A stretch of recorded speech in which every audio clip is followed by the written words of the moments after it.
ciidamada ammaanka maamul goboleedka Soomaaliyeed ee Puntland ayaa waxay gacanta ku dhigeen doon iyo sidoo kale raggii waday kuwaas oo siday agabka isticmaalaan ciidamada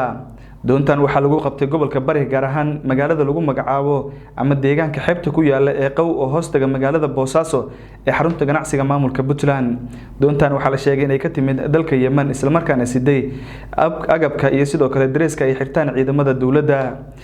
war ka soo baxay maamulka Puntland ayaa waxa la sheegay in dhammaan doontan waxa ay siday sidoo kale raggii waday gacanta ay ku dhigeen waxaana sidoo kale ay sheegeen Puntland inay xiriir la leeyihiin kooxda Daesh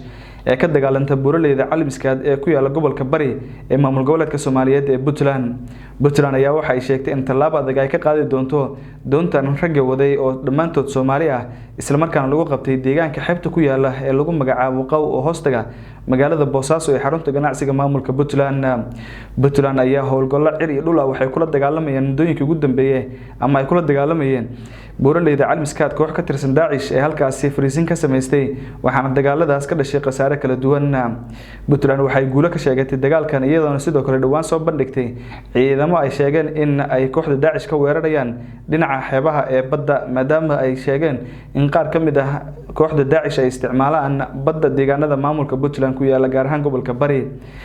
wararkii ugu dambeeyay oo gobolka Bari naga soo gaaray waxa uu sheegayaan in howlgaladii ay wali ay socdaan isla markaana Puntland ay burburisay fariisimihii ugu badnaa kooxda Daesh ee ku lahaayeen dhulka buuraleyda iyagoona sheegay in qasaare xoogan howlgalkan lagu gaarsiiyay doontan iyo sidoo kale ragga la socday ayaa lagu soo waramayaa in loo soo qaaday magaalada Boosaaso ee xarunta ganacsiga maamulka Puntland halkaas ayaa la qorsheynayaa in lagu soo bandhigo waxaana Puntland ay sheegtay in talaabo adag ka qaadi doonto cid kasta oo taageerto kooxda Daesh ee ka dagaalanta gobolka Bari buuraleyda halkaas ku yaala haddaba wixii warar ka soo kordho doontan u gacan gashay maamulka Puntland iyo sidoo kale ragga waday oo dhamaantood Soomaali ah wararkan iyo barnaamijyadan dambe ayaa daawadayaal ka daawo doontaan bishaaro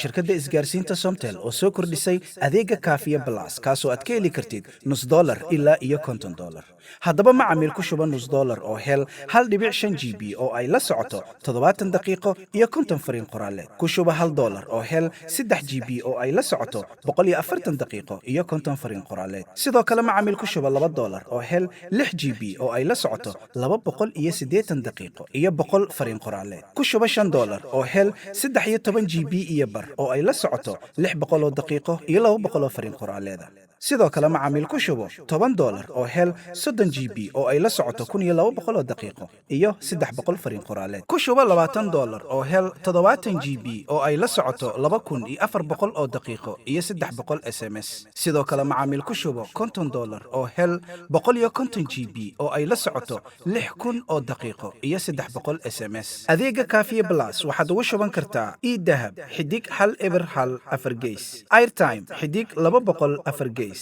reseller xidig 300 afar gees shirkadda isgaarsiinta Somtel oo aad ka heli karto internet qiimo jaban tayo sare leh misna la isku haleyn karo